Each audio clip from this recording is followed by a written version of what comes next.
What's up, everyone? Welcome to another Lift Journal entry. I hope you're ready to talk about this wing, the Progression 125, because that is exactly what this entry is about. Get stoked. It's a sick one. So, 125, I honestly was not going to get it. I was so happy with the 140 that I didn't really feel that it was necessary. And once unifoil started coming out with these bad boys, the 13.5 progression tails in carbon. Also, just a quick note, if you're interested in seeing a kind of first feel review-ish situation for this tail, you can go on my Instagram. It's in my reels at the Lift Journal. Anyway, let's get to this wing because this is the most important situation thing. Right there, look at that guy right there. I don't know what that's called, but I like it, and it's a lot more than the 140. This roll, the heel toe that it feels is insane. I'm getting too ahead of myself. Let's talk more about kind of first feels. I was unfortunately had to get rid of the 140 in order to get the 125 financially. I just had to do that. The 140 is my quiver killer, all around wing, works great and everything. And to go to a smaller wing style, I was super nervous. But my first session was actually unreal. My first session, I had to do a little bit of an adjustment of getting up. But once this thing gets up, it really, the amount of glide that this gives is even more. And that's when I knew that I made the right choice. It's just so much faster. It rolls, obviously, as I said, heel toe a lot better. And the thing that I really like about it is that when it breaches, there is so much room for recovery. I literally, in situations in the past where I had issues with turns, where my wingtip would breach, it doesn't necessarily like put you back down in a very flattering situation, but you don't get chucked off the board. And that's what I thought was really interesting. And I don't know how, because I certainly don't design these at all. But whatever Eric and Cliffy decided to do, it helped big time. Speed, so much faster. I'm going way faster in small waves. It does have the lower stall speed, but I really do feel that the progression tail helps with that.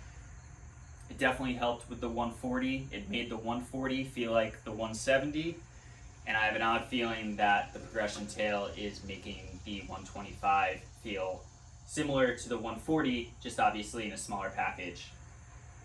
I'm riding it with the short fuse. That's just like my go-to. I love how it goes. You can just make minor adjustments really fast with the ability to kind of, especially in beach break situations where all of a sudden it feels like the bottom's gonna come out and you can quickly pop down. Feels amazing. So with all of this extra speed, there is a price that I must tell you about. For me personally, we are having a hurricane swell.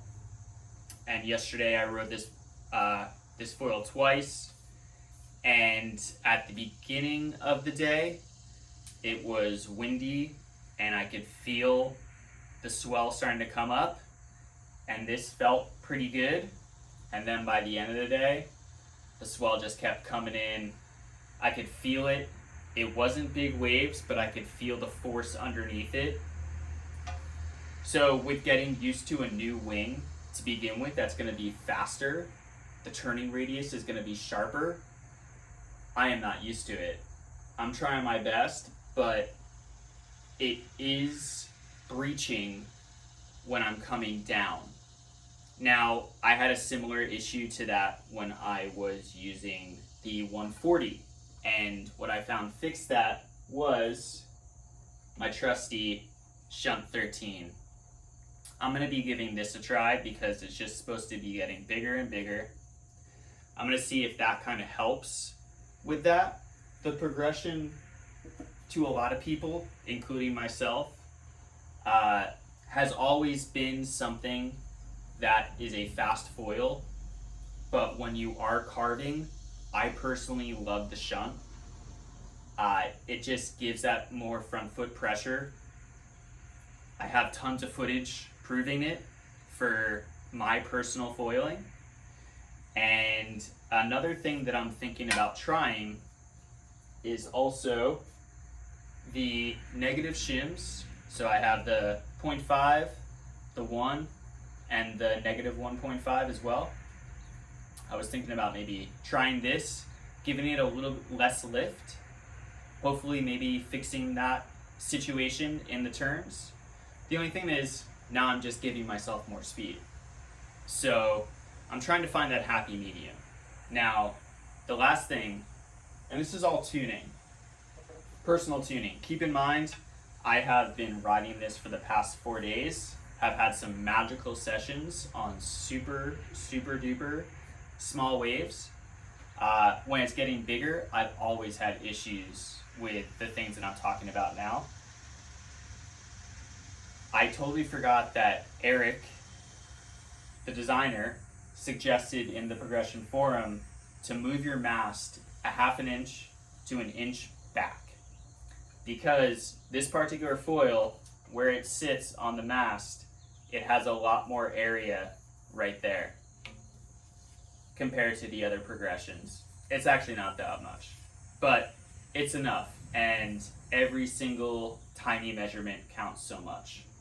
So I'm going to be giving that a try, but obviously first feels, you guys nailed it.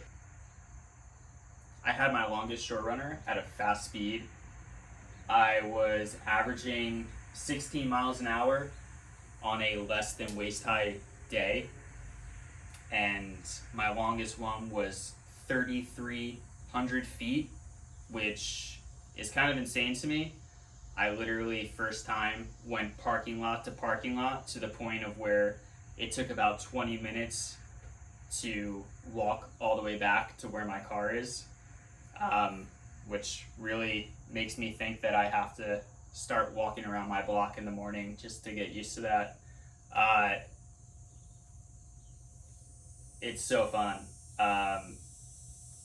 With the minor tweaks that I'm going to be making over the next couple weeks, I am very happy with my decision. Now, the question is, are you ready for the 140 to be taken out of your quiver possibly and getting the 125? And the things that made me want to do that is the fact that I wanted a little bit more roll. I wanted a little bit more sharpness. I wanted a little bit more speed, but I knew that I could ride the 140 in anything that was kind of put in front of me. So if you're feeling the same way I was about the 140, the 125 might be for you. Now, if you're not able to keep the 140 high on your mast, I do not suggest getting the 125 just yet. I think you need to figure out the 140 a little bit more. This thing wants to ride high, and it does get to the point of where there's little taps, but you do have to try to keep it at a higher speed in order for it to go the length that it needs to go. So that is my info on the 125. I hope you guys are getting on foil. If you're on the East Coast, we have waves on the way. Get excited, whether it be surfing or foiling. And yeah, peace. What's up, everyone? My name is Dave Sincox from New Jersey, and I am beyond stoked on the Monera foil bag. Besides it being super durable with its polyester waterproof outside and padded UV inside, there are 3 features that really stand out to me in the design of this bag. The first is the overall width of the outline that allows me to not only fit my board, but also my whole setup broken down, making it super easy to bring it from the garage to the beach.